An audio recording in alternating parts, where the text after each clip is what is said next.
Hey guys, this is Ed, Paul, and Anna of Current Brand Media, and we are here to tell you a little bit more about our sponsor. Sportsball is a great subscription service geared towards minor league baseball fans.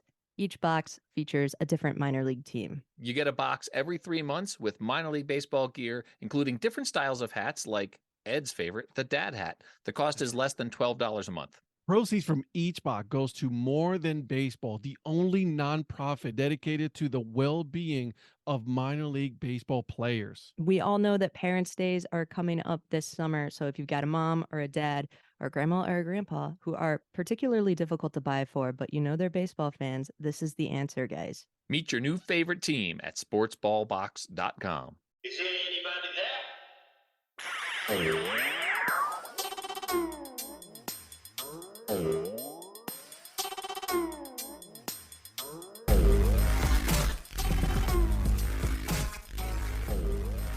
What's up, guys? Ed here. On this episode, I get to talk to the man who calls them jimmies and not sprinkles. The man who says that you should always eat ice cream out of a mini batting helmet. That's right, the one and only Paul Caputo. Such a fun conversation. So, without further ado, I'll give you the episode. All right. Well, I want to welcome you guys into yet another episode of the Dad Hat Chronicles. And with me today, I have Mr. Paul Caputo. How you doing today, my man? Ed, I am so very thrilled to meet you, to be talking to you with our actual human voices instead of reading each other on Twitter. And I've really been enjoying following your Twitter account and your video updates with your hats and you know, just everything, the positivity and the fun that you bring to an outlet that can be pretty, you know, pretty unpositive, dark. Pretty negative sometimes. So you know, you're a joy to follow on Twitter, and I'm really thrilled to be talking to you right now. I greatly appreciate it. I've actually been a fan for a while, so this is a good chance for us to get to know each other, you know, and to share with only a few friends, right? I love it. I love the opportunity to have the conversation. There you go. All right, so let's go back to your childhood. What was that moment that got you started, as you know, and that's when you became a fan? What was that moment? Well, you know, it's interesting because people will talk about their first Major League Baseball game, and I actually can't remember my first Major League Baseball game. You know, I was well into Phillies fandom by the time I started formulating memories, I guess. And so, you know, I remember I was 7 years old in 1980 when the Phillies won the World Series, and I remember that was a huge deal to me. And I remember being very upset that I was not allowed to stay up and watch the end of the World Series of Game 6 with Tug McGraw striking out Willie Wilson for the Phillies' first World Series.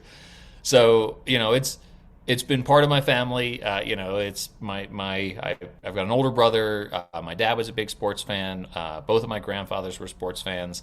My grandfather on my father's side actually played semi-pro ball, and he had this awesome like Philadelphia Athletics, you know, with the elephant logo on the chest. He had this awesome jersey, and oh, no way. Yeah, so you know, so it's baseball has been just part of my family, right? Like it's, you know, at this point it's part of your DNA. Absolutely. That and college basketball. You know, my dad taught at Villanova. And I was 12 when Villanova won the championship in 1985, beat Patrick Ewing's Georgetown team. And, so that was and that was a powerhouse. That was a powerhouse. Everyone thought they were going to go back to back, and I remember that clearly, right? Like I remember Ed Pinckney and Dwayne McClain and Gary McClain and Hal Jensen. Like I really remember that team well. So, you know, so sports were just sort of part of my life. I played Little League, and I remember actually that my parents lied about my birthday by a month to get me into Little League a year early, because I was just like absolutely like champing at the bit to like get in and play baseball, and so I was always the littlest person on my Little League team because they thought I was a year older than I was, and so you know, that's pretty cool. Kudos to your parents for doing that, you know, because obviously they knew. They was like, no, if we don't do this, he's gonna just annoy us, and he needs to play. Absolutely, yeah. They wanted me out of the house. They wanted me running around playing baseball, and I just, you know, I was going crazy watching my brother play, and so, you know, I just wanted to be a part of it, and so, yeah, it's always been there. And you know, we would go outside in our neighborhood and we'd play wiffle ball in the street until it was too dark to see the thing, and it's just always been a part of my life. I remember that, going outside and then that, it's like, all right, when the lights come on in the street lights, that's when you know you need to come back home. Right, yeah, because it was too dark to see, and then Mhm. and then we'd play flashlight tag until we got called inside, and then and then the next morning we'd start it all over again. Now, part of the thing was growing up in the Philadelphia area, right? Like it was too hot to be outside in the middle of the day, right? Like it's 95 degrees and it's 100% humidity. But by the time like evening comes, it's like, okay, I'm going to be out here. We're going to play wiffle ball and we're going to play flashlight tag. And Ghost in the Graveyard was another one that we played. So listen, I wish kids would do that more often. Oh yeah, for now, sure, right? For sure. We don't get to see that anymore. Yeah, I have two kids. I've got a 17-year-old and a 14-year-old, and all of the outside play is like very structured and scheduled, and it's and I'm sure that when we were little, if we had all of the devices and the sort of stimulus that are available now, like we'd do the same thing. Yeah. I'm certain I would have been inside on my iPhone all morning. And listen, I have a 3-year-old and it's the same thing. I was like, Daddy, can I use the iPad now? I haven't checked on her virtual pets. I'm like, no, kid, let's go ride your bike. Right, exactly. Like you've had enough. No, right. You're not. For sure. You're right, though, because it's just that's how we grew up. But you're right. If we were to have it, that probably would have been us too. Right. And I was playing. I played the Atari, the Atari 2600 that I had, and then a Commodore 64. So I had my fair share of screen time when I was a kid too. But it was it was always the social aspect of just going outside in the neighborhood. And then once fall hit, you started playing Nerf football, and basically all of my major childhood injuries were from playing sports. Oh yeah, turkey balls. I think my knees have never recovered from playing, in the snow and getting hit, with no padding. Absolutely. Yeah. I remember catching a football pass once and it got my pinky finger just wrong, and my pinky finger turned sideways, and I was just like, I think it's broken. It's like I don't think this is supposed to be this way. Yeah, this isn't how this thing goes. Yep, I've broken many bones in my youth. Yeah, for sure. And now you feel all those aches and pains as an adult, isn't it? That is true. Yeah, and that is I just had a birthday, just turned 48 years old, so it's like I don't feel like a 48-year-old at heart, but right. I'll tell you, you go out for that morning run and you feel every one of those years. Well, actually, in next month I'll be turning 40.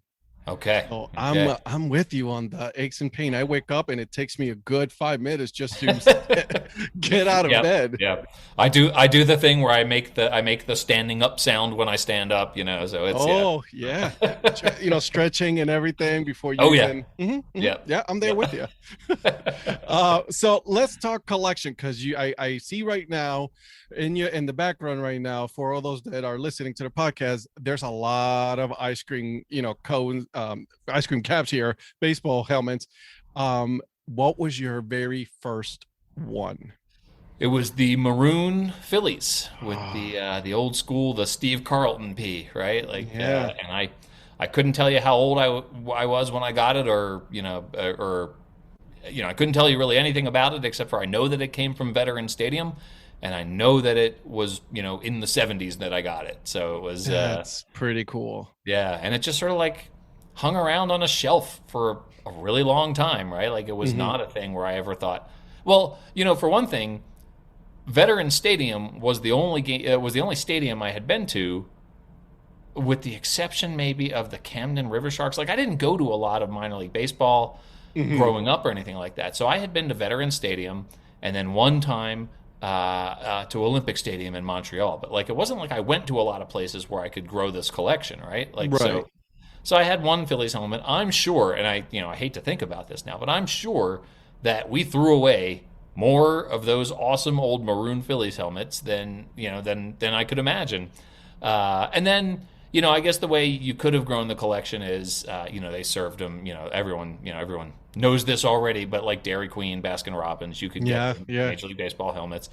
But I always felt like it's funny, right? Like I always felt like I was cheating on the Phillies if I went and I got a helmet that wasn't the Phillies, right? Like I wasn't going to be like, give me one of the Mariners ones, like, right? Like it's just, No, I want another Phillies one. right. With all due respect to Eric Mertens and his Mariners, I was not going to go to Baskin Robbins in Wayne, Pennsylvania, and ask for a Mariners helmet. No, sorry, Eric. It's not. That's just not going to happen. Or even here, me in Cleveland, I was just not going to do it. I still remember the '90s and Seattle being a good team against the Indians. I remember those years.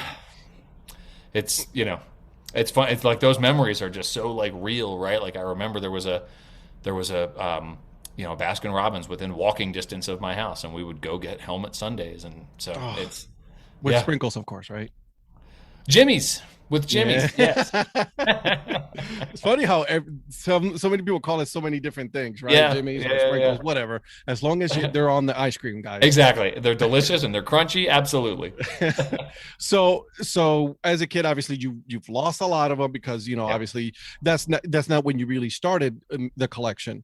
Right. When was it that you really decided that, all right, this is what I'm going to do, and I'm going to start collecting ice cream? I actually remember the moment distinctly. Like it was like a switch flipping, because I was traveling for work probably, it might have been like 10 years ago, right? Mm-hmm. Traveling for work. I had never been to Wrigley Field, and I, as I always do, I always get to the stadium as early as possible. Mm-hmm. Traveling for work by myself. I got to the stadium, and they're selling not just the Cubs helmet Sunday, but they're selling the 100 years of Wrigley Field. No way. On the helmet Sunday, right?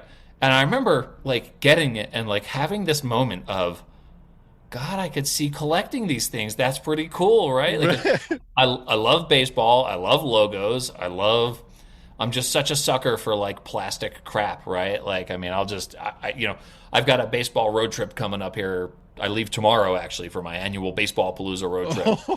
And I know I'm going to come home with like an extra bag full of just like plastic cups and pennants and helmet Sunday. Yeah, right. I'm just going to have all that stuff because I'm just a total sucker for it. But I remember being at Wrigley Field holding this 100 years of Wrigley Field helmet and thinking, these would be cool to collect. And that was really like right around the same time I started getting into this. This was around the time the Baseball Palooza trip started. It's around the time I started writing about minor league baseball logos. So that sort of coincided with, realizing that there were a billion cool minor league baseball teams out there, and starting to travel with friends who, like baseball as much as I do. So that just took off. And then I started posting them on, I'd post a picture on Facebook. And I remember having a stack of like, at one point, like 12 or 14 of them, I guess. Right. And people on Facebook were like, that's so many helmets. And people started mailing them to me. Like friends started sending them to me. And, it was a crack up, right? Because like you'd go to the mailbox and there'd be like 3 envelopes or boxes with helmet Sundays. And then my sister's actually really to blame for a lot of this too. Because when she saw that I was doing that, one year, as it was approaching my birthday's in August. And as it was approaching, my sister wrote to all of the minor league baseball teams in the Philadelphia area and said, hey, my brother collects these helmet Sundays, and it would really be great if I'd love it if I could get one of the helmets from your team. And so many of these minor league teams were just like, sure, what's your address, and sent them to her. And I laugh about it because this was a while ago, and I laugh about the fact that like they probably didn't think when she said my brother collects these plastic toys that I was a 40-year-old man, right? Like I'm sure they were grown adult. Exactly. That's hilarious. Yeah, it was it's funny. And then so I don't know if you know who John Hodgman is, but he's if you remember the I'm a Mac, I'm a PC commercials. He was the nerd PC, right? Like he was on the Daily Show. And like if you saw him, you'd recognize him. But he does this podcast called Judge John Hodgman. And I remember writing to him about the fact that I had this collection of helmets, and that there was a dispute over whether they belonged in the kitchen. And could I have these helmets in the kitchen, or did that sort of negate the effect of having a collection? Right. And he had this awesome line. So I was actually on the podcast to talk about this. He had this awesome line where he said the difference between a collector and a hoarder is a display case. And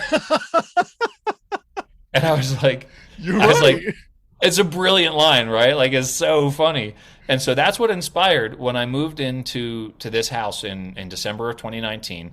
I finished the basement that I'm sitting in now. And when I say I finished the basement, I mean I had the basement finished. You paid And somebody to do it. exactly. Yeah, it wouldn't look like this if I tried to do it. But I went to the guy who was finishing it, and I said, I said I'd love on the back wall to just have a shelf about 6 inches deep, the length of the wall. And he's like, okay. He's like, so what for? And I went upstairs and I got my one red Phillies helmet, and I was Right. like, well, I've got an armful of these, and I want to stack them on this shelf. And he's like, well, how many? And I was just like, at that point, I was just, it's probably like 250, right? So I was just like, maybe not quite 300. And he just sort of like, he sat there and he just sort of looked at me like he didn't know what to do with that information. It's like, what he's is like- going on? Yeah. And he's like, well, I'll work it into the bid for you. I'm like, whatever it costs, it costs. Just tell me, because it needs to go. Whatever you Exactly. it's going up. That's awesome, because I'm looking at it right now, and there are so many helmets, and you have them all stacked. Obviously you've taken some time to really, put them in its own category and things like that, right? There's very definitely a system. Yeah. So the far end, that far corner behind me there, where there's a bat leaning up against the wall. Yep, I see a bat leaning in the corner. Yep. That bat is a broken bat that was used by one of the players at a Montana. I'm sorry, the Montana, the Missoula Paddleheads game that I went to with some of our mutual Twitter friends. Wait, this is the trip that you recently went to, right? Just recently, yeah, the road trip up okay. to Montana. So so Eric Mertens, who was a guest, and I think the Baseball Mapper guys are going to be on at some point. So Yep. those guys were all at this game. And, Eric, of course, knows everybody. And so he's like, he's talking to the trainer. And the trainer just started, every time a bat was broken, the trainer would go get it and, like, bring us broken bats. So that's the awesome. bat that's down there. But it basically, I just have it arranged by American League, National League, AAA, AA, High A, Low A, Independent Professional. And then right behind me here is the collegiate summer level. So Nice. so there's 6 or 7 different groupings there. And it's a lot of helmets, guys. I'm telling you right now, this is amazing. It's a lot. I actually figured, and because I know you asked Eric how many hats he had, so I figured you were going to ask me the exact number. So I can tell you the IceCream helmet size, not counting the nacho sizes or the other ones, because those are less important to me. There are 337 of them. You're almost at a year. Right, almost. You're almost one there. a day for a year. Absolutely. You're almost there. And the interesting thing is, I know that I'm not that I don't have the most helmets. I know that some of the guys who I trade with, I know they have more helmets than I do, and it's like, it's fun because it's actually like a pretty supportive community where it's not like this who has the most, or you're trying to outdo the other person. It's more just like on this road trip that I'm taking, we're going to the Wichita Wind Surge, Nice. the Oklahoma City Dodgers, the Northwest Arkansas Naturals, and the Kansas City Monarchs. Nice. And so I've told them, I was just like, listen, I'm going to grab as many of these as I can, and I'll be available for trade for whoever needs them. And these guys all do that, right? They go to these games and they grab as them. many as they can. Yeah, because they want the doubles for trading. And the other thing that I've been really amazed about with the collection is the number of people who I have literally never met and hardly even interacted with on Twitter. Some I've interacted with more, but people who message me out of the blue, who I'm not even necessarily following sometimes. They have to send the little message request. Right. And they're like, hey, can I have your address so I can send you, a helmet from the Wichita Wranglers or whatever, right? And it's just it's amazing to me, this level of kindness that exists out there from people who see that you're interested in a thing and they want to contribute to it. And it's just there's hope in the world still. There's really still is. hope. The two things that give me hope in the world, right? The kindness of strangers on Twitter sometimes, and the ability of people on Southwest Airlines to board a plane having to negotiate with each other who has which number at the boarding gate. The fact that people can figure out boarding a Southwest airplane to me just totally gives me hope for our ability to get along. We're almost there, guys. We're almost there. Right? We're so close. Now, you recently just posted, I think it's one of the helmets was the wing nuts, right? So there was someone who was asking about the wing Hmm. nuts. There was I feel bad about this, but someone posted that they, here's like my wish list of 15 helmets that I'd like Yeah, to have. that's right. That's right. And so I just retweeted it and I was like, hey, who could help? Um, I have a wing nuts and I actually had a couple at one point, but I traded the Of extras. course. Yeah. But that was just because I went to a game there. Like I took a road trip with a buddy and I went to a Wichita Wing Nuts game and thankfully they had helmet Sundays, and so I think I bought one and my buddy had one and he gave it to me, and so it was like I had a couple of them, and now the wing nuts are long gone and the wind surge are there instead, and they've got a new stadium, and so that one is very much a collector's item for sure. Yeah, a lot of people are still looking for those Yeah, unique ones. yeah, Now, yeah, yeah, yeah. now you said that you have your travel that you do. Now, is this with friends? How It is. did it all started? So, I can tell you in 2014, my buddy Jeremy, who lives in Southern California, he was the only person who I could think of who could A, tolerate 4 days in a car with me, and B, would be interested in driving around for 4 days and seeing just minor league baseball. And so our friends sort of laughed at us at the time, right? Like they were like, "You're gonna fly to Los Angeles and then drive east. You're gonna fly to Los Angeles and drive away from the ocean." And we went to the Lake Elsinore Storm, the Bakersfield Blaze, rest in peace, Blaze, Hmm. and the Rancho Cucamonga Quakes, and the Inland Empire 66ers. And Nice. it was the best time, right? Like we had so much fun driving around his little Prius.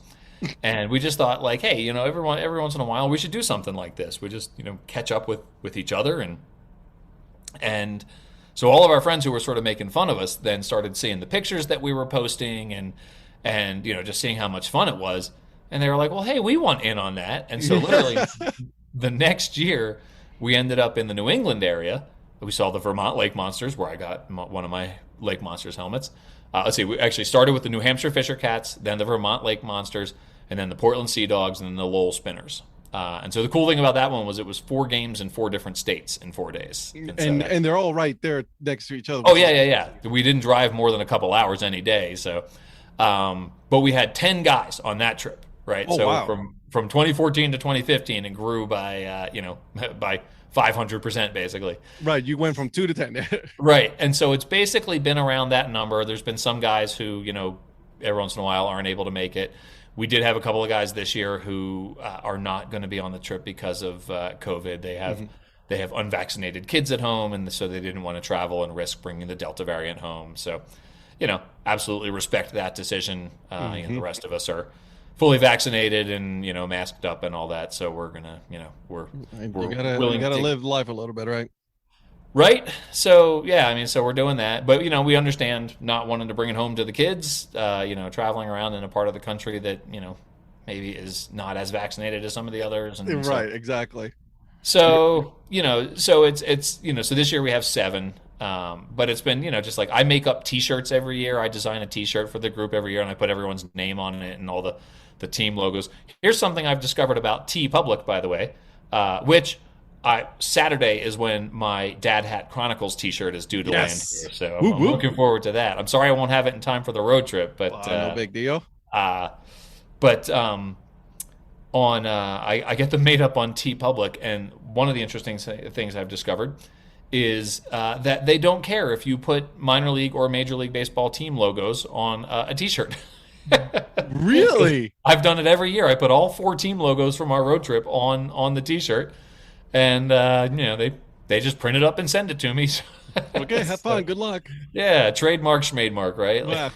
He's one of those. Yes, yeah, for sure, for sure. That's I've pretty actually cool. done that with T-shirts from teams where like I really wanted a shirt from a team and I just like literally could not find it. Like I'm not trying to subvert anything Mhm. or cheat anyone out of the money they deserve, but like I really wanted a Laredo Lemurs T-shirt, right? Mhm. And I really wanted a Brevard County Manatees T-shirt. I missed that team. Ah, I know, I loved that logo. And the Fire Frogs, that was a cool logo. Like I It enjoyed was. that, but Yeah, I definitely, there's some minor league teams out there that I, really enjoyed their logos, and in general I like manatees as animals too, so like I really liked that logo. And the Laredo Lemurs had this like really wackadoodle story about how they got their name, and so it's I really enjoy, obviously, as you know, enjoy There might be everything a about website and a book or something like that. I'm not quite sure. So now are you going to be going to the Negro Leagues Baseball Museum? Definitely, yeah. So this will be the third time Nice. that I've been there. Yeah, so I'm really looking forward to introducing the group. There is someone you've probably seen on Twitter. I've never met her in person, but she's the digital marketing strategist for the Negro Leagues Museum, and her name is Kiana Sinks, and she's just a superstar, right? Like, so I was following her on Twitter, and I was because the museum said, "Hey, you should be following Kiana Sinks," and so I started following her, and I saw the work that she was doing, and my day job, I work for an association where we work with like museums and parks and nature centers and historical sites and that sort of thing. And we were doing an online conference about like how to get your message out digitally during COVID. And Kiana was just like such a superstar with getting the Negro Leagues Baseball Museum in front of so many people and like just totally building that brand. I mean, Bob Kendrick, the president of the museum, is just like, he's a celebrity now, right? Like he has just like exploded all over the world. And I can sit for hours and listen to the man talk baseball.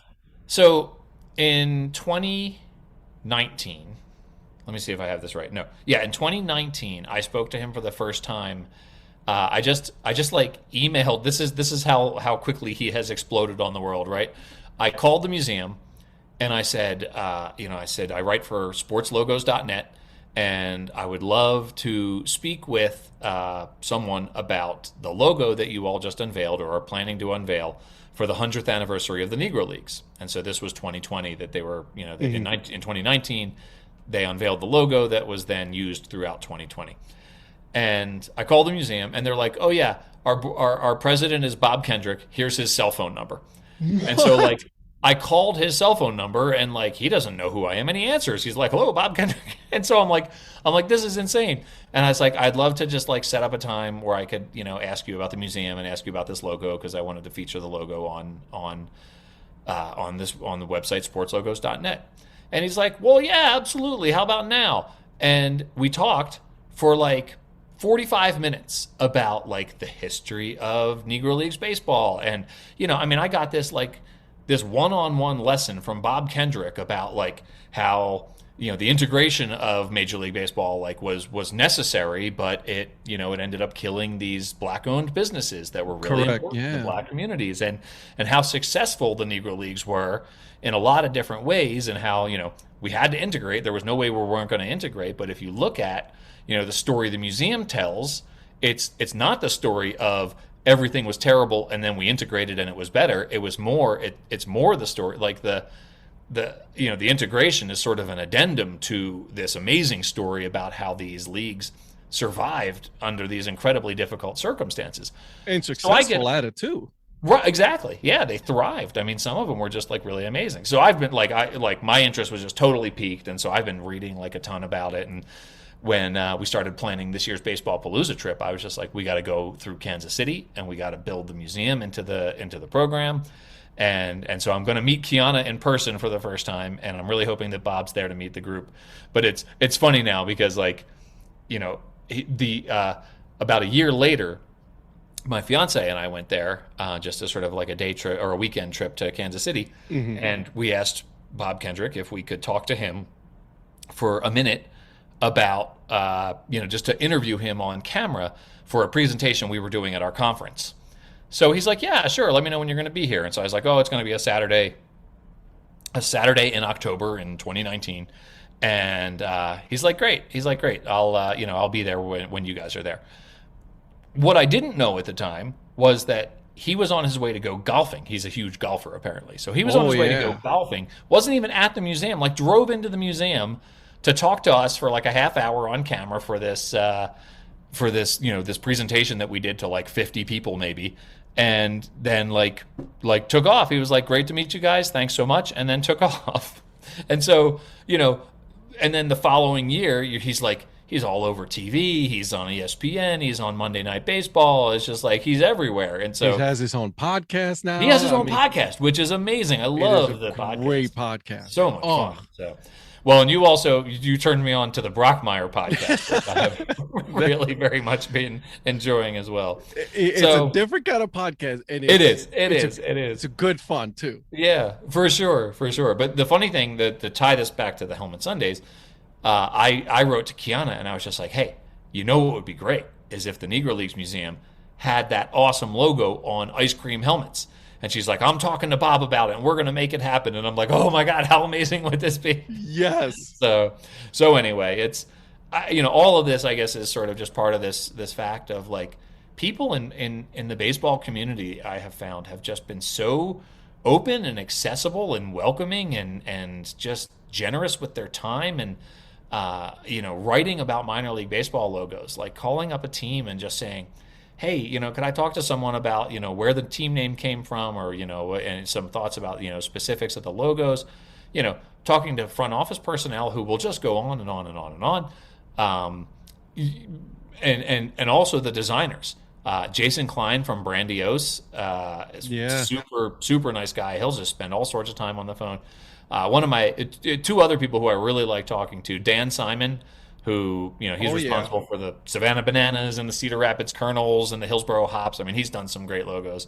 And then Todd Radom, who is, he's a regular on Buster Olney's podcast, and he's designed all-star logos, and he's, done all this like super high-end work. He and I spent an hour talking about the Wichita Wind Surge. We spent an hour talking about the Brooklyn Cyclones, which is one of my favorite logos. And so very old school, very cool though at the same time. Yeah, exactly. Yeah, I mean, and all these guys have sort of different specialties, right? Like what that, depending on what sort of look or feel you're looking for, you call different guys. And so it's been really, getting into minor league baseball and through all these different levels. Like I just, keep running into kind people, and it's like, wow, it's like, there is hope for the world, right? Because and it's the same thing for me. When I just started this podcast, I was like, hey, listen, I'm looking for people to come out, and then the positive, and people coming to me and say, hey, yeah, absolutely, I'd love to. I was like, and it's been great. Yeah, with other sports, I don't think I would get this kind of support from other people. But with minor league, there's just something about it that everybody just loves. And it's not just that you only support one team. You support, all of them. Right. Yeah, if you're a fan of a Major League Baseball team, you're not going to have 40-plus hats like I have. You're not going to – what was your – I know you said your number on one of your previous podcasts. Right now, I just got 128 now because I just got a new hat the other day. So, 128 Okay, 128's the number. Okay. Well, that is I really loved what you did, during the pandemic, and not to say that it's not still going, but at the height of the pandemic, when the minor league baseball season was canceled, and you said, okay, here's how I'm going to support small business. And, I have to tell you, I have stolen that line, right? Like I've stolen the line, like I'm buying a t-shirt or I'm buying, something from this store. And it's like minor league baseball. It's the soul of the community in so many cases, and it is a small business. It supports so many different people. And I, it's funny because I started with the affiliated, right, and then that was the floodgates open, and then you have your independent leagues, your collegiate wood bat leagues, and then that's how it all. Like, I mean, I have from every single league. I have at least one hat from every league. So, all right. I don't have the Pecos League though. So I was just going to ask you, which one do you have from the Pecos League? I don't have one yet. I'm working on it. Some of them. It's hard because, as you know, I collect just the regular dad hats. Yeah. If you wanted to get like a fitted hat, those are a lot easier to get. Right. A lot more money, but dad hats is a little bit more difficult to get with certain leagues. So well. I have to tell you though, like if your Facebook page, or if your Twitter account had been called the Flat Brim Chronicles, I don't think I'd have been following you, right? Like it was that connection to the dad hats that first intrigued me, right? So, So I'm glad it was. I'm glad we share an affiliation for style of hat, because it led me to discover your Twitter account. There it is, and I'm glad you followed, because I mean, I've been following your book. You know, I have the digital book and I Okay. have the regular book. Oh, you have them both? Right, because the reason why I downloaded the digital was because you said there were extra teams Yeah. on the digital version. So I'm like, okay, here we go. Amazon, here I come. Yeah, That's what I did. I wanted to put more of them in the printed book, but it just would have been so expensive, because it's like, you know, you can't do a black and white book about logos, right? So it's all color, and so Right. so I sort of had to pick 100 articles to include and it seemed like a nice round number, and it brought the price somewhat reasonable. It's still more expensive than I want it to be, but that's, you know, old man Amazon is setting that. Right.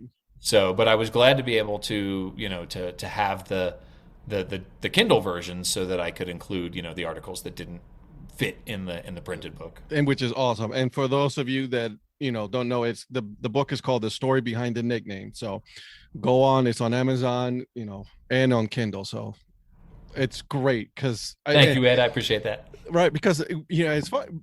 I use it when I'm talking about a lot of the hats. Sometimes when I'm making my videos, is I reach out for that book to, you know, look, because it's just not just affiliated. You have, you know, all sorts of teams in there, and I Google it, and then I go on sportslogo.net and look some information on it and just give it out there, because that way people know about the teams. You know, it's not a small way of doing it. You've always been very kind about crediting that information too, because not everyone does, right? Like, I mean, sometimes you find information and just sort of treat it as your own, but Yeah, no, you know, I mean, you can't do mentioned. that. I'm sorry, I cut you off. Say it again. No, I can't do that. I got to give credit where credit is due. So Right.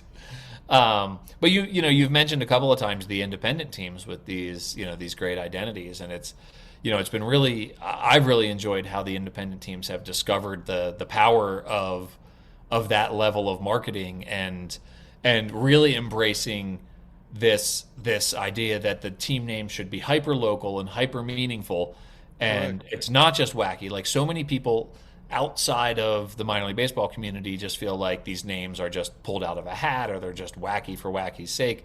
But if you dig into any of these names, I mean, I never would have written the book. I never would have written about the origin of minor league baseball logos if it was just like, we thought Yard Goats was funny, so we called our team that, right? Like, if there weren't like this full awesome story behind it, right, exactly, it wouldn't be nearly as much fun and nearly as meaningful. and I think that's why I gravitate towards the minor leagues, just because of the uniqueness. Yep. And the logos are just, well, they're fun. It's as simple as that. You know, like the Noodlers, right? They just recently came out with that one. Right. How awesome is that one? That was funny. That was a very funny one with the catfish with the human feet sticking out of its mouth. Yeah, that's funny. And they've, you know, they got me, right. Like, they absolutely got me with realizing that if we produce multiple identities, people are going to buy these hats. I can't tell you how many different things I have from the Albuquerque Isotopes, right? And like, you know, if you don't know that they're also the mariachis and also the green chili cheeseburgers, right? You would never know that those hats had anything to do with each other. But you know, they totally got me, because I'm like, okay, great. So now there's 120 affiliated minor league baseball teams, and they all have 2 or 3 or maybe 4 identities. Yeah. And then you have all these independent teams who are doing the same thing, right? Like, and even the teams that were affiliated and are now independent still have their Copa identities. And you know, when I was in Idaho Falls, they didn't have any Chuckers dad hats, but they did have the Madres dad hats. Which I bought one, yeah. You saw, and then got the pink one, which you know, that was awesome. I love that you did that. I got the lime green one because I was, you know, still on my lime green kick. I'm still on there, though. Don't you worry. I'm on. I the hope kick that Daytona Tortugas are listening. I really want the lime green dad hat. So do I. So I'm waiting. I so often I go on their website just to make sure nothing new. Okay, all right. We'll keep moving. The Great Falls Voyagers. You have the gray Great Falls Voyagers hat with the little alien logo on it, right? Correct. Yes. So I kept saying, I'm like, man, I'm going to get that hat. Like, I couldn't wait to like get to Great Falls and buy that hat. And like, it was the one time maybe ever in my life I didn't wear a baseball cap into the stadium, because I was like, I know exactly what I'm getting. I'm going straight to the store getting that. And I get in there and like the hat collection's completely picked over. They don't have the hat at all. No way. And then they're like, "Oh, but it's on our website. It's just on back order, so just check our website and order it." And so I've been checking their website, and it's not on back order anymore. It's not even on their website to Yeah. order.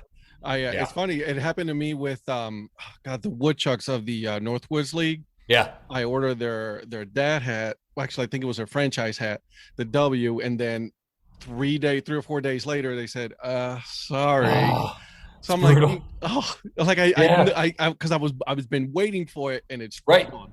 Right. And now it's the white whale, right? Like it's the one thing that you can never have. And so yeah, so for me it's the Great Falls Voyagers right now. It's that gray one with the little I forget what the name of their little alien guy is, but like I've always loved that logo. And so there's a sporting goods store in Great Falls called Shields. And I don't Shields? know. Yeah, I don't know. I mean, I think it's a chain, but I think it's sort of local to the like upper Midwest. We don't have it here in Colorado. But I called them once and I was just like, I'm looking for this hat. And they're like, oh yeah, we have that hat. And I was like, oh, how do I order it? And they're like, well, go to our website. And so I go to their website, and of course it's not on there because it's so hyper local to that community. And so I call them back. I'm like, can I just give you a credit card and have you mail it to me? And they were like, oh no, we'd have to go through like all these steps to make that happen. And I'm like, oh, don't worry about it. I'll just wait for it to come back on the team store. And now that I see it's not on the team store anymore, I'm thinking of calling Shields back. And I'm like, all right, we're going to go through all these steps now. You said we could, so we're going to. I'll sit here in full hour, and then we will go step by step. Exactly. That's pretty cool. I will do the same thing. To be honest with you, I will sit here all day and wait for you to get me my hat. Right. By the way, it's probably informative that like in some of your previous episodes you've talked about like meaningful relationships with fathers and like being a dad and all that sort of. And you and I are sitting here talking about like I would be on hold for an hour to get that hat. It's funny because my daughter would sit here and we would probably making a video. She'll sit here. Yeah, you'll be there together. Because that's how it is. Sorry, honey, I love you. It's just online content. Absolutely, and that's what it is. And she loves making them, so I'll keep making them until it's she great. says no. You and your daughter are so adorable. It's so much fun to watch you guys. And I love when she makes cameos in your videos because it's all her. She's the star. Adorable. I'm just hitting the record button, and she just goes. Well, it just makes you a good producer, right? Like recognize talent and let it shine. Go for it, absolutely. If it gets me more likes, absolutely. Absolutely, yeah. That's not manipulative at all. It's just exactly. Hit the subscribe button, guys. All right. So, what's your list of hats that you're looking? Besides that. That we're the one that we're both waiting for, the Daytona Tortugas. What other hats are you looking to get soon? So we're talking about hats now, not helmet Sundays. Not helmets. Okay. I know you have like 1,000 helmets, and I know you probably have a long list of helmets. Well, so I'll probably end up with at least a couple, on this trip that's coming up. I definitely want one of the Monarchs ones. I don't know about the Oklahoma City Dodgers because I'm not a Dodgers fan, and this gets at my my philosophy that minor league teams should not have their parent club's nickname, even if they're owned by the parent club. Preach. So definitely a Monarchs hat. I wrestled with that a little bit, right? Because I wasn't sure how I felt about an independent team taking on an identity of a Negro Leagues team. And I, the fact that it had the blessing of Bob Kendrick and the museum, and that they've been directly involved with it, sort of, sets me at ease about that. Yeah, exactly. So I definitely want to get that. And I'll tell you which one has been on my list ever since I saw it on your head is the Joliet Slammers. Oh yeah, that cap with J.L. Bird on it. I love it so much. It's such a great hat. It's right there, right behind me too. I see it. Yeah, that's a great one. So that's a really good one. And then the other one, I've been down there a couple of times. I have a T-shirt and I have a couple of ski caps, but I don't actually have the dad hat. And they have a great dad hat. Is the Rocky Mountain Vibes. Oh yeah, they do. I want to pick that one up. So That was a good one. I got it's in blue. I got it. I didn't get it through the website because I didn't through their team website because I didn't have it then. So I got it through 47 brand. Yeah, And yeah. that's when I've done that a got couple of times. Yep.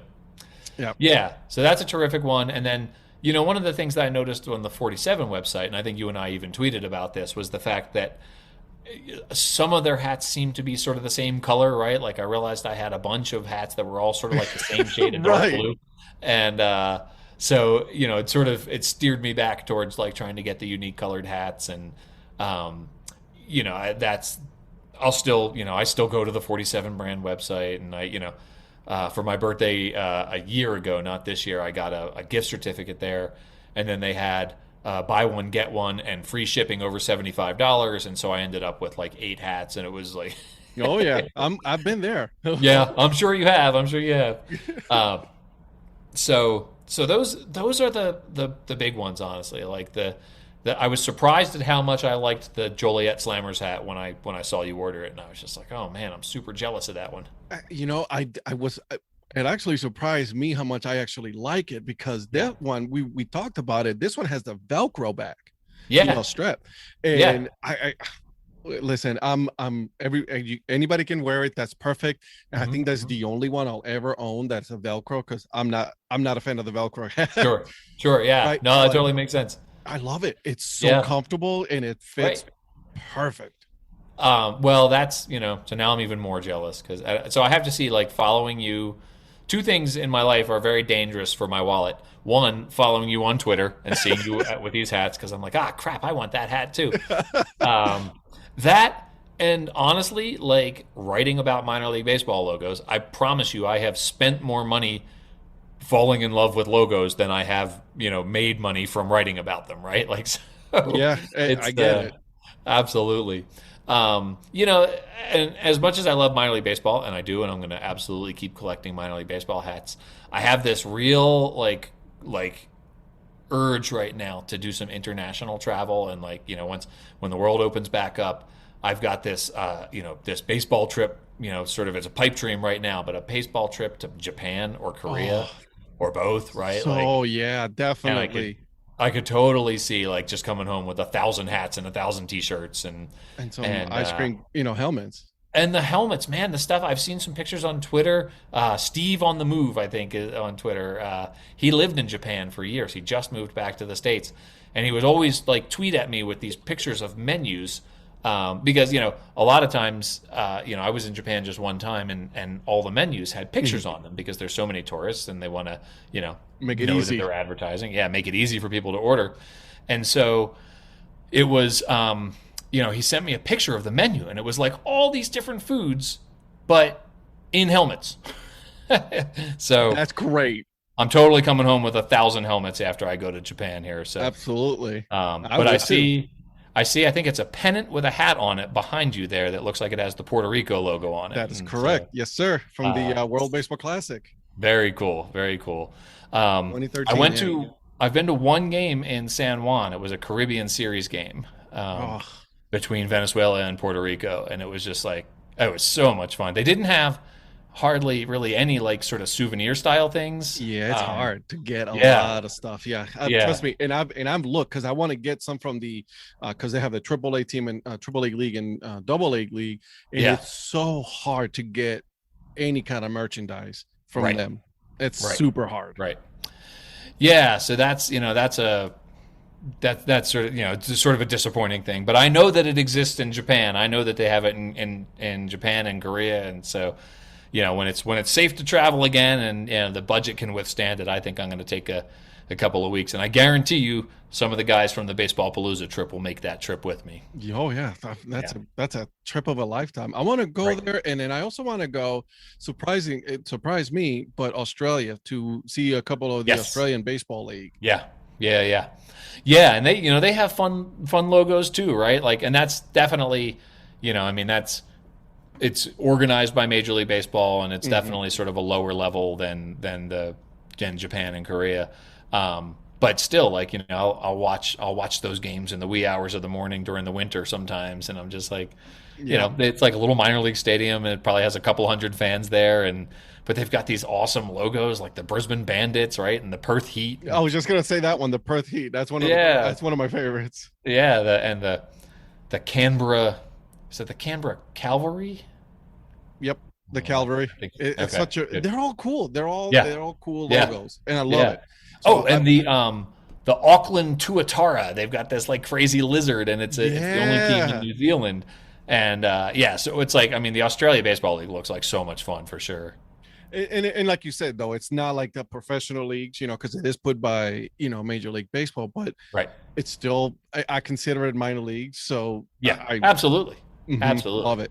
Yeah. So you are definitely going to be doing your Travelpalooza, and obviously you're going to be collecting hats. You're going to be collecting helmets. Are you going to be doing any kind of recon for your next book? Well, I've written about the Wind Surge, and I've written about the Dodgers, and I've written about the Naturals, and then I covered the Monarchs when they unveiled their logo. So there's actually, these, unless they've got like alternate brands coming or anything like that. Just probably not. It's probably just going to be pure entertainment.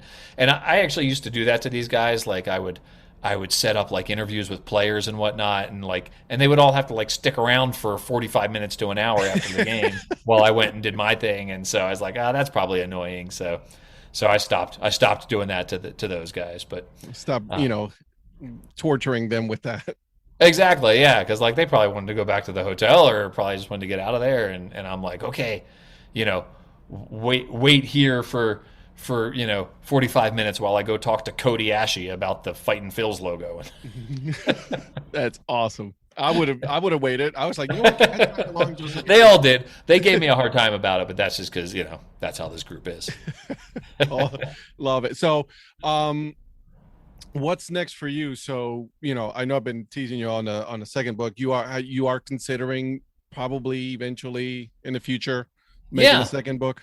I've been thinking about, well, certainly, I'm still collecting these articles as teams rebrand, and I write about their names, and eventually there's going to be enough of them, and that's how the first book sort of came about, right? Like was just there was finally enough articles. I wrote for 5 years, and then all of a sudden it was just like, oh hey, I could collect these all in a book.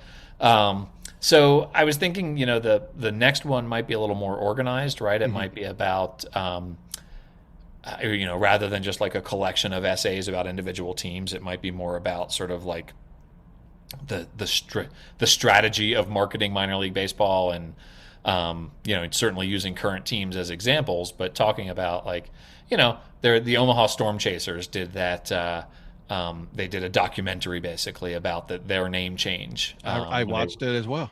Yeah, and so that was cool, right? Like to see that and to see like what goes into it. So, I don't know what kind of market there would be for a book about the strategy of branding in minor league baseball, but it's just like, every time you see like someone on Twitter who is from sort of outside, I always love this, like when someone from outside the minor league baseball community says, gosh, look at all the cool logos there are in minor league baseball. And then like everyone like descends on them, and it's like Montgomery Biscuits, and it's like, no, my team. And so, I'm hoping there's like a certain amount of enthusiasm out there for just this, this phenomenon, because honestly, this is my, I don't deal much in conspiracy theories, but my conspiracy theory about why Major League Baseball sort of exerted this hostile takeover of minor league baseball is that minor league baseball branding got too good, and the franchises got too valuable. And, the major league teams all felt like, oh, these minor league teams are just riding our coattails because they're all affiliated with major league teams.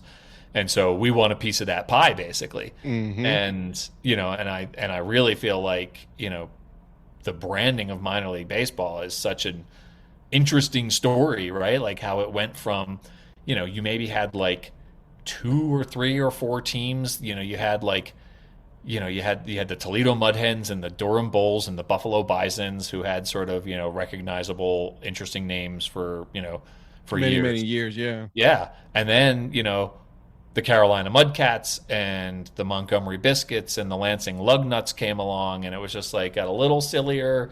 And then, people realized like when the Carolina Mudcats were setting all sorts of records for sales before there was even the internet, right? Like they were advertising, they had like a full page black and white ad in the back of, like Baseball America or, some of the like the baseball magazines that existed at the time. And they kept selling out of hats. They couldn't keep their hats in stock because people were like, cutting this ad out and putting a check in the mail and sending it to the Carolina Mudcats in exchange for a hat that showed up 3 weeks later, right? And I'm like, they tapped into something early on, and the lug nuts did it, and obviously the Bulls had the advantage of a major motion picture with Kevin Costner, and the Mud Hens had the fact that Max Klinger on MASH. Oh, MASH, that's right. That was his favorite team. I actually got to speak with Jamie Farr once for an article for Sports Logos about the Toledo Mud Hens. I got to interview him, and that was really fun. That's pretty cool. Yeah, that was great. I haven't read it, but I have to go. I will look for it now because now I got to find out for sure. It was an early one. Yeah, it was a while ago. So it's. I went all the way back. I think the first one I saw was back in 2014, I want to say. Yeah. That was, I think the Iron Pigs was the first one that I wrote. There you go. As a Phillies fan, I had to. You had to write about the Phillies. Take them on, exactly. All right, so I'm going to put you on the spot then. Oh, I'm ready. Oh, you're going to ask me my favorite. Yeah, your favorite rebrand. What's your favorite of all the rebrands? Which one is the one that's like, that's my favorite? Of all the rebrands? Okay, so that's an interesting question. So I got to ask you, what constitutes a rebrand? Does it have to be, like relatively recent? Could does it have to be the same franchise? Could it be one franchise moved out? No, I mean, whatever. I mean, at this point, there's so many rebrands, so for me, like, for example, mine was the sock puppets. I gravitated because I think it's hilarious, and I like that one a lot. So then you got the Autobots, which is one of my other favorites. Yeah. But there's so many of them. Like, which one is the one that you're like, I like that one? I get the question, and kudos, by the way. I've never been asked this question. I get what's your favorite logo all the time, but I've never been asked what's your favorite rebrand.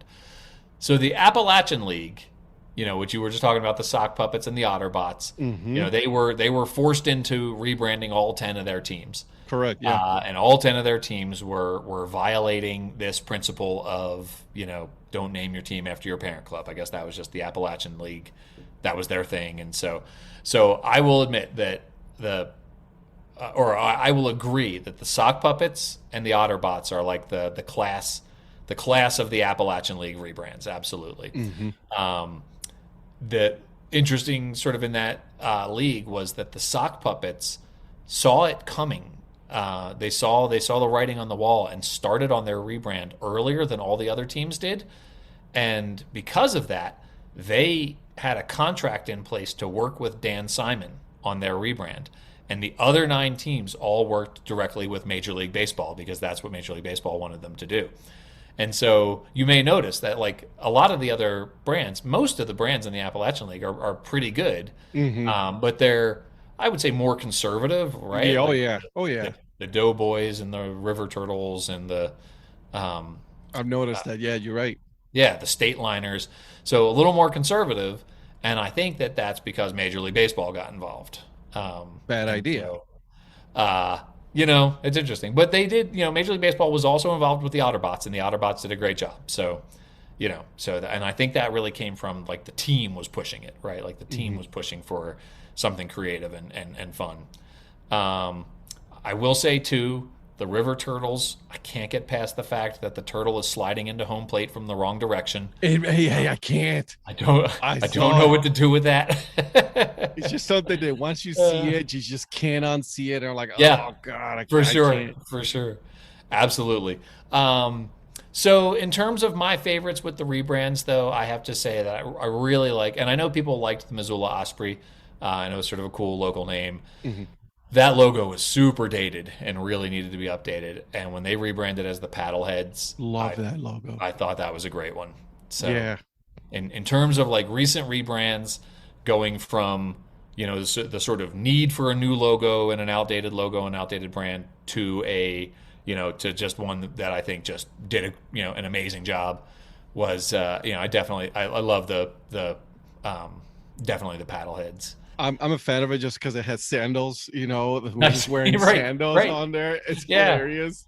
Yeah, and when I talk to them, first of all, like super nice guys too with the team, right? Like the Mhm. team, like again, like you see a lot of that in minor league baseball, but yeah, they were super nice. And I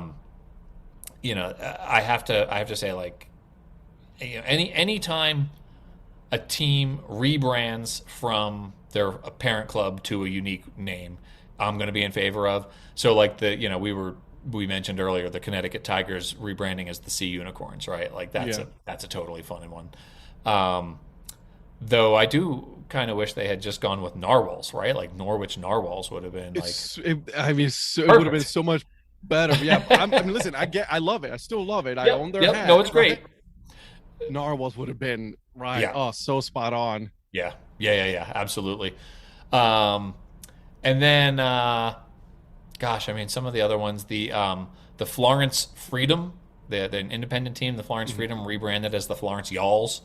Uh, Yeah, that's right. I thought that was a fun one. And then I don't know. There's so many good ones. I guess the Savannah Sand Gnats left and became the Columbia Fireflies, and then the Sand Gnats were replaced by the Savannah Bananas, and the Savannah Bananas was a great one. And look So how that's such a popular team. They're yes, very unique, right? And I was yeah, just this weekend, they were on ESPN. yep, They did a piece on them, and I'm like, you know what? Push the yep, minor leagues because, yeah. Yeah, why yeah, not? and they've done such a good job with, not just the branding, but also like the team itself, like just doing like, like really wacky, funny things like during the game, and these rules they've implemented where like if a fan catches a foul ball, it's an out, that sort of thing. Like, Hmm. so I'm totally in favor of that one as well. Yeah, and I like you were saying, they figured out. Not only did they figure out the whole logo, but they figured out marketing it. They Right, figured out the right, uniqueness of what minor league baseball is. right, right. You know. Yeah, the fan experience. Hmm. Because I've been to, and I won't name names because I don't want to be negative towards Any anyone team, yeah.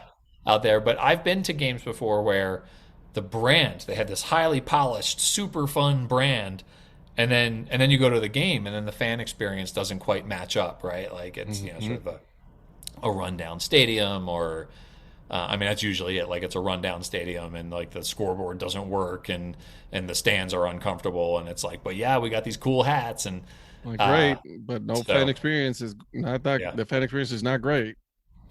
if the experience at the ballpark doesn't match with this fun brand, Hmm. then then what have you accomplished? Exactly, and I think it goes hand in hand. Yeah, The brand plus the fan experience, they needs yeah, to be up to par. I yeah, completely agree with you there. yeah. And you see so many teams rebrand when they move stadiums, right? Like, and that's like the 51s rebranded as the Aviators when they changed stadiums. The Hmm. Beloit Snappers intended to, and then couldn't get it done in time. Yeah. Uh, so, we'll see what happens there with them. I have a feeling that this is just a hunch. I don't know this to be true, but I have a feeling that Major League Baseball got involved when they were determining who got to keep their affiliation, and I think that Major League Baseball sort of said, like, hey, we know you're building a new stadium. We would also like you to not go with one of these five names Yeah, I that saw you, that list. Yeah. made the finalists. And so I think they started from scratch. The So, whole we got to redo everything again. yeah, exactly. And by the way, another rebrand that I really have to say I liked was when the Helena Brewers moved to Colorado Springs. They became the Rocky Mountain Vibes, and That's so right. that was another major upgrade in the brand. That is a cool one too. Yeah, I love that one. I have that hat as well. I So know. I got to go down. It's only a couple hours away. I got to go down there and get one. eventually, I'll make it up to watch a couple of the Pioneer League games because that's my goal. Let me know Hopefully when you next do. year. I discovered how easy to drive it is for me to get there. So And we'll do. All right. So we're gonna end this with my very famous, not so famous questions here. all right. All right. By the way, like when you've been asking these questions on previous episodes, I've been answering along in my head. So. That's amazing. I love it.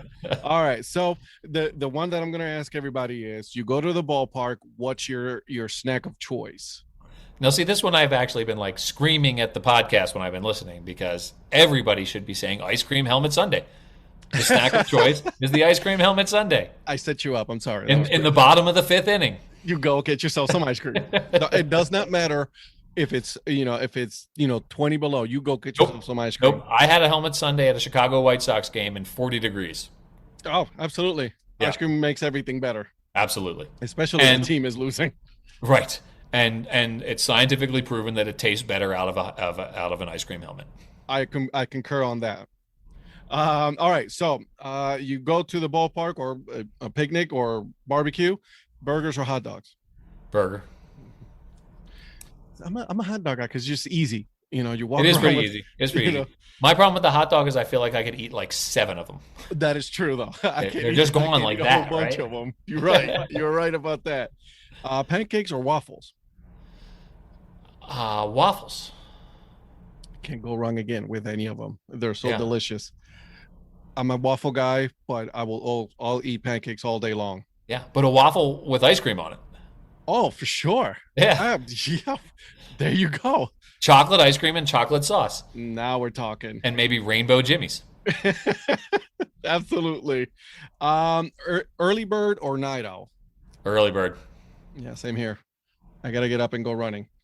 Oh, man. um, I've been running. I figured it out. I've been running 13 of the last 15 days for some reason. And like, I don't know why I've done this to myself, but yeah. But it's like, why do I do this to myself? why do I do it? And if I do it this much, why am I not better at it? That's sort of the larger question for me. I've been doing it for long enough to know that I'm not gonna get good. Yeah, I'm not gonna this get is just as faster. fast as I am, and it's not as fast as I used to be, and and it hurts more now. Oh yeah, and the next day you hurt even more, so you just gotta Exactly. stretch even a little bit longer. Exactly. All right, so let's see, tacos or burritos? Tacos. No, burritos. Good answer. Great Burritos. answer. Yes, Um, with green pork chili. Oh, so good. Oh, I love spicy food. Okay. Let's see.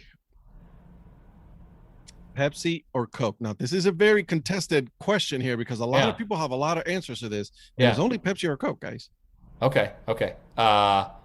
So I will admit right up front Mhm. that I don't have a strong opinion on it. If there's 2 in front of me, I'll probably choose Coke. Mhm. But more important to me is if one of them is fountain and the other's out of a can, I'm going with the fountain soda every time. Good answer. You're right about that. Fountain. There's something about fountain drink that just Exactly. Fountain Right. drinks with pebble ice. Oh, for sure. Oh yeah. Now we're Yeah. talking. Okay. Book that you're reading right now. I am reading. It's called Ed Bolden and Black Baseball in Philadelphia, and it's sort of a comprehensive history of basically Negro Leagues baseball in Philadelphia, with using this one guy who was a major factor, not as a player but as an owner of several different teams, and he was involved in forming some leagues and serving on as leadership in some of these leagues, and was involved with some of the sort of the great players of Negro Leagues baseball. And so he was a black guy in Philadelphia in the 20s, 30s, 40s who just was a major influential figure who I had not heard of. And Major playing at ball games. yeah exactly. Nice. Love it. I gotta take a look at that one. I haven't read that one yet. There was a team that actually won a championship in the early 30s, and the name of the team, the full name of the team, was Ed Bolden's Philadelphia Stars. So I wonder if he was the owner or something like that. You wonder? All right. So, a couple more questions here. Okay. Obviously, Olympics are over. Yeah. If you were to pick a sport, what would that sport be? Or one that I would compete in? Yes, you would compete. Okay. I have absolutely no skill at this, but if I was going to try to find something where I thought, I could maybe be competitive as a 5'8" bad runner, maybe maybe like archery or something like that, where I can let the bow and arrow do the work for me. Do the work for you. Just listen, I can't run. I'm not fast. Exactly. Let's just shoot this thing. Yep. I remember all too well in high school being the guy who was finishing last in the relay races and whatnot. So it's I remember that feeling all too well to want to reprise that. Maybe something like archery. Cool. It's actually the first time somebody said archery, so kudos to you. Okay, on good. that. There you go. All right, and then last but not least here, pineapple on pizza, yay or nay? I'll support it. I'll support pineapple on pizza. I will. So listen, I'm not going to order pineapple on pizza, but I will support people's right to choose pineapple on pizza. That's a very good politically correct answer. I like it. See, I just can't. I've tried it before. Don't get me wrong. I love pineapple. Pineapple is a great fruit. I just can't have it on my pizza. I'm more of a, let's just have a little couple of vegetables, and then obviously pepperoni and stuff. I can't. In general, I don't really like mixing sweet and savory, right? Like I'm not going to put like cranberry sauce and gravy on my turkey, right? Like, so, so in general, if the question is, would I order it? No, but I'm not going to advocate for it to be stricken from menus. Listen, everybody has their own, if you like it, you like it. If you don't, you don't. That's exactly just how that goes. Yeah, exactly. Well, where can on your social media accounts, where can people find you? Well, pretty much the only thing I'm doing on social media right now is Twitter. The handle is count and then the number 2 and then baseball. And that is because 11 or 12 years ago, this Twitter handle was meant to just be sort of a companion to a Facebook page that I set up that was called Countdown to Spring Training, which has literally 10 times more followers than my Twitter account has, and which I never use. Because all I do on that Facebook page is during the off season, I post a picture of a player whose number corresponds with the number of days until the baseball season starts or till spring training starts. That's great, though. When I set up, it's amazing. It's a total lesson in social media. Like, do something stupid that takes 10 seconds that is incredibly easy to share, and that's your thing, right? Like, that's the thing that people will share. Spend a lot of time on a long message that you've poured your heart and soul into. And it's like your parents and maybe a couple of friends might like it, but that's it. That's about it, right? So yeah. So the actual name of the account that I use now is Baseball and Ice Cream, and that's because I'm just always my only request on Twitter is that if someone takes a picture of a helmet Sunday at a baseball game, tag me and I'll retweet it. Nothing wrong with that, because that's right. We discussed, scientifically proven that ice cream tastes better out of a helmet. Right. And there's nothing more beautiful than a photo of a helmet Sunday at a baseball game. Correct. Love it. All right. Well, I want to thank you for doing this. I really do appreciate you taking the time to talk to me, and then we'll keep messaging each other and see what the future holds for the both of us. Right. Ed, you're a total hero. I had such a blast talking to you. I knew I would, and I did, and I can't wait. I can't wait to re-listen to this. I'm that guy. I'll go back and I'll re-listen to this conversation, and it's super cool what you're doing. I love that you've launched this podcast. That's something I've always wanted to do and never been brave enough to do it. So it's cool that you're doing it, and I'm enjoying all the ways I get to follow you out there on the world. I appreciate it. Thank you so much. And all right, guys. we'll share a Helmet Sunday in person one of these days. Absolutely, yes. Right? Heck yeah, absolutely. In Akron or whichever, doesn't matter. Yeah. Anywhere in the country, Toledo. we'll do it. Yes, sir. Absolutely. Columbus, one of those places. All right, guys.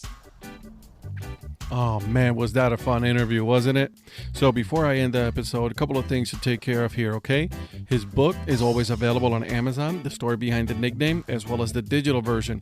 Digital versions has some extra stories. I'm just letting you know. I own both. Also, he's on Twitter, and then you can always find his articles on sportslogos.net. All right, guys? And last but not least, please subscribe to this podcast, okay? And please tell one more person, okay? Until then, keep on grinding. Support the minor leagues, guys.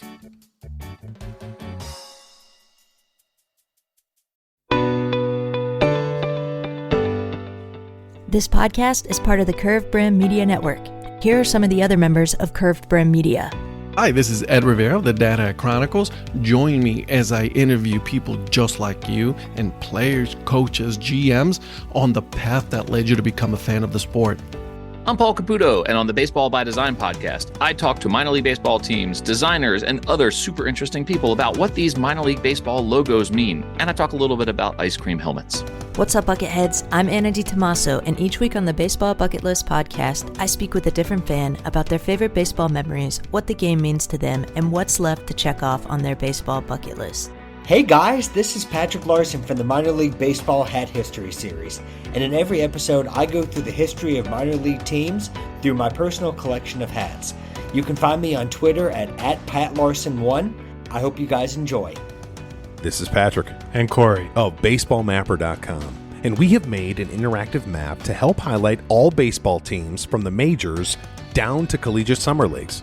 We want to bring you closer to baseball. So get on the site and find a team near you today. Learn more about Curve Brim Media at curvebrandmedia.com.